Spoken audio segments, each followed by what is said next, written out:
Hey, what's up, everybody? It's Sword Fitness here, and I just want to give you guys an update on the video that I made yesterday. I talked a little bit about my personal weight gain that I suffered in the morning when I gained some water weight from all that sodium intake, and I wanted to let you know that we are indeed back on track after getting back on a good dieting strategy. My body fat percentage, according to my Smart Scale, went back down from 15.8% yesterday, which was the day after I consumed a ton of sodium, and it is now back down to 15.4%, which is not quite the 15.2 that I was at when I started, but like I said, a couple more days of losing water and we should continue to get back on track. So it really is that easy when you fall off the wagon. Don't be so afraid that you suddenly gained a ton of fat, because realistically, most of what you gained is actually water. And the converse is also true. I didn't suddenly lose a ton of fat off of one good day of dieting. Really, I just prioritized some good habits, such as consuming a little bit less carbohydrates and sodium, drinking more water to let out some of that water weight. So, yeah, I just wanted to update you on that last video before we get into today's topic. So, for today, the topic that I want to talk about is progressive overload. So, this is like one of my main fundamental pillars of my training that I abide by. What is progressive overload exactly? To put it simply, I really, really like the words of a YouTuber that I watch, a fitness YouTuber named Greg Doucette. He is a former IFBB pro, and he also races bikes and all that kind of stuff. So I definitely recommend his channel for all of you trying to learn more, not just from me, but also from other sources as well. And one of his biggest mottos is to train harder than last time. And that short phrase, that's easier for anybody to understand. You can tell that to someone that doesn't work out, and they will understand what you mean. Just whatever you did yesterday, today you're going to train harder than yesterday, harder than last time, right? So how exactly do we maximize our progressive overload in the gym, whether it's with a weightlifting session or a cardio session? The main thing that you want to do is you want to start to develop your routine and have a consistent set of exercises that you do on like a given day.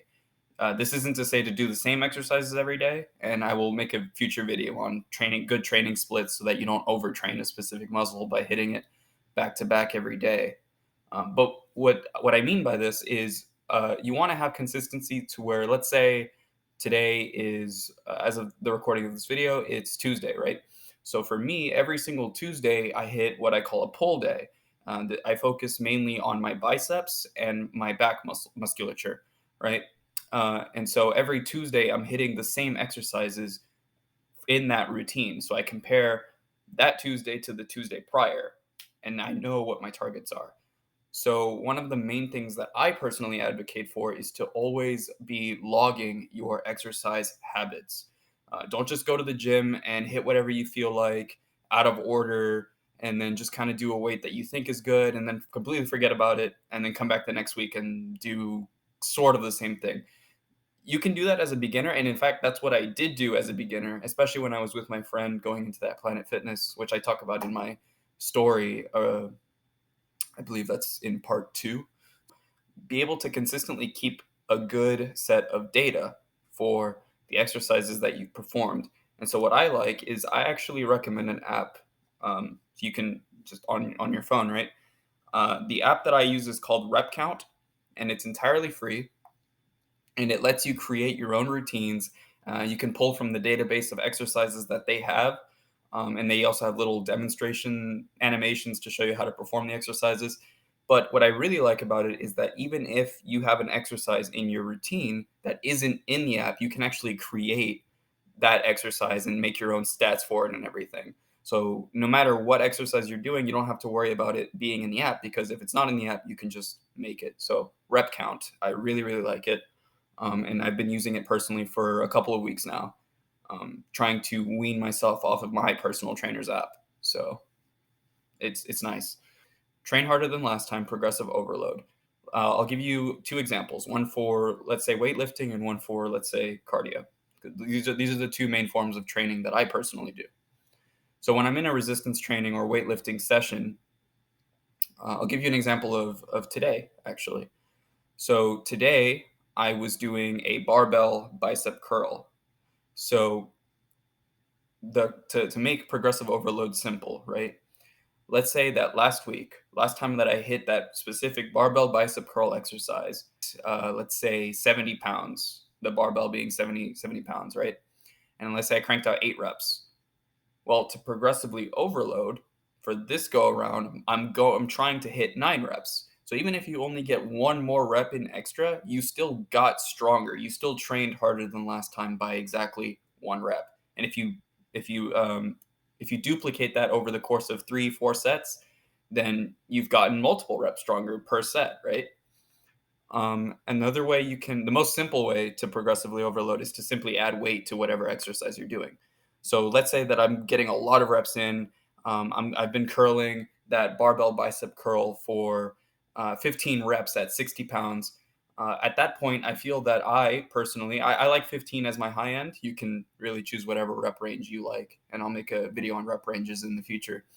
But me personally, when I get to 15 reps on a weight and it feels good and my form is still tight, I actually bump the weight up and then try to hit 10, right?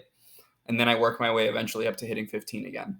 So this is why it's important to track what you're doing, because you're doing this not just for that exercise, but for every exercise that you do. You want to know what you did last time and what you're trying to beat in the future. Data is really, really useful for getting stronger in the gym. If especially if strength is your goal. If strength is your goal, you can stop right here at this video, and that's all you really need. But it even helps with other things such as aesthetics. When training for muscular hypertrophy, or basically making your muscles bigger or more aesthetic or whatever, you need to make sure your muscles have a constant stimulus to grow. The problem with most people is that, to put it bluntly, they just don't train hard enough. They train really, really hard for the first, couple of weeks, and then they get used to their routine and they never add more weight or never increase the intensity in any other way by adding reps, or maybe they don't hold the weight at the top and slowly control the eccentric on the weight coming down. Little things like that, right? There's various ways that you can control progressive overload. But if they don't do any of that and they just do the same routine every single day and without changing it at all in terms of intensity, what happens is it's called metabolic adaptation. Your body gets used to the demands that your environment is placing on it, and it makes the adaptation. So they get some gains, right? They get some muscle and strength, right?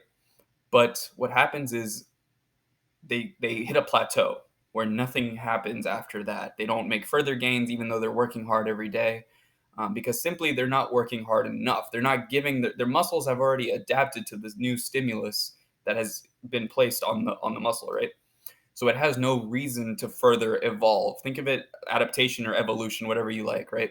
That is the core fundamental of training harder than the last time, progressive overload. So that is what's always in my head whenever I'm training. I'm thinking, what did I do on this exercise last time I hit it? So what am I trying to beat? And does this mean that you're going to set a personal record or PR every single time you work out? No, realistically, of course not, right? Because if if that were the case, then the best power lifters in the world would be lifting in the millions by now.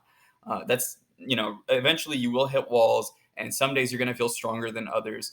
But the point isn't to hit PRs every single time you get into the gym. It's to try to do better than you did last time, right? So I'll take you through that example. I try to lift, let's say I'm cranking out 15 reps on the 70 pound, right? Which I actually did today. Today I hit 15 reps on my 70-pound barbell bicep curl. So I went up to 80 and I was only able to crank out, I think I hit like 6. So then I deloaded back to 70 to keep trying to hit a high rep range in that. But the thing that I want to stress out is I didn't just stay complacent at that 70. I did try to go to the 80. And it's okay to try to increase weight or increase intensity, reps, all that, and fail. It's perfectly okay to fail in the gym. In fact, I would encourage it, because training to failure is one of the best things that you can do to stimulate muscular hypertrophy. I do want to give you an example for cardio, for those of you that are training for endurance. Maybe you want to run a marathon or something. If you're running, let's say you're running at 6.5 speed at 0 incline, right? And you're doing that and it's really difficult, the same principles as to weight training apply to cardio. Eventually, that 6.5, 30-minute running session, whatever you're doing, right? It will get easier and easier as your body gets accustomed to the demand you're placing on it. So eventually, you're going to suffer what I would call diminishing returns off of doing that exercise. So you need to advance it in some way to make it more challenging so that you always have something to progress towards. So for that, let's say you're running on the treadmill, right? 6.5 speed, crank it up to 6.6. You don't even have to go all the way to 7. Just a little bit faster than last time, and you're doing more. You want to get creative? Turn up that incline a bit. You're going to burn more calories, or even if you don't increase the speed, you're going to burn more calories with the higher incline. So these are all variables that you can use to influence progressive overload, and hopefully this helps you on your training journey. If you, this might be the key piece that you've been missing, because when I really started focusing on this, my physique absolutely blew up. It's a lot stronger now. So yeah, with that being said, that's pretty much it for the video. Subscribe for more daily uploads.